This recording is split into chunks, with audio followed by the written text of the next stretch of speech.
for my own writing, I found that there was a space that was missing. My stuff wasn't dark enough or horrific enough for mainstream horror, right? Most of the magazines, it was just not dark enough for that. But it was way too dark for anything literary, right? Any of the, Right. your other. So we sort of stuck in the middle there. Some of it was a bit more, Slipstream came to be. It was a thing, it's become a thing. And a lot of Slipstream tends to lean towards the darker side, but it's not necessarily horror in the old school kind of, or the 70s, 80s, 90s version Right. of what horror is. So I was like, there's got to be a space. And I looked, and it was very limited. And I thought, you know what? If there isn't a space, let me make one. Perfect. Because I'm not the only person who writes like this. I know I'm not.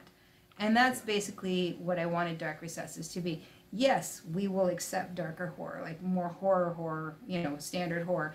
But I like the stuff that twigs your brain, and it's too dark. It's too dark, too weird for, your mainstream regular fiction, but it's not dark enough or weird enough for, your mainstream horror or your bizarro fiction. It's just sort of somewhere it swims in those murky waters that don't really have a shore.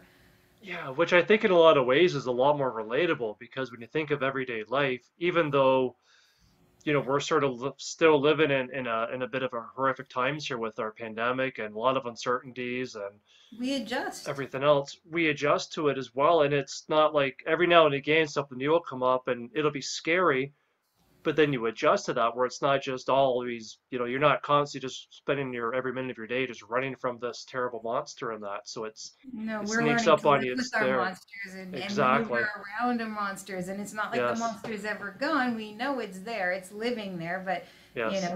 we've found a way to coexist with it in certain manners. And it still rears its ugly head and Yeah. stresses us out, but we are starting to learn how to deal with that. But yeah, so it really helped me sort of define what I wanted the magazine to be, and through the issues, became easier for me to define what that meant. Um, and I don't know, I just things that I really like about Dark Recesses then, and which I intend to carry over, Yeah. is that that desire for that sort of murky waters. Also, our artwork has always, especially our cover artists, we've had them from all over the world. Um, and I hope that we continue to get artwork from, Yeah. from around the world. And same with submissions. One of the things that is in our actual guidelines in terms of with my readers, Yeah. like because just as our writers have guidelines, our readers have guidelines as well. Right.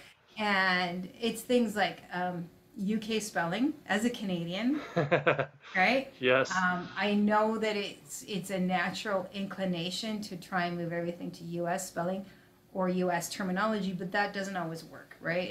Right. If somebody sends me a story, and they're from the UK and they're calling it a boot or a lift or a flat, I'm not going to change that. That's important Yeah. because that's part of the energy of that story, right? So we're not going to change that. Right. We're Torch instead of open to flashlight. submissions from around the world. We do pay in US dollars, but we are open to submissions from around the world, Yeah. as long as it's written in English, because unfortunately it is for an English audience.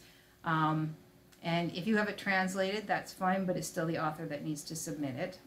Yeah. But I don't care.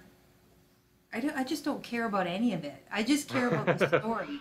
So just give me a good story, and all the rest of it, who you are, where you live, what your circumstances are, what your gender is, what your ethnicity is, what your religion is, all of that is secondary in my mind to the story, right? You give me a good story and I will publish it. And, all those other parts, well, great. You're a great author. Thank you so much. You are author. Perfect. This is your everything to me. You are author.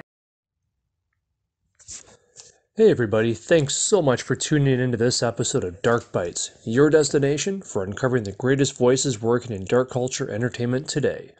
If you haven't already, feel free to subscribe and turn on the notifications so you don't miss what's coming next.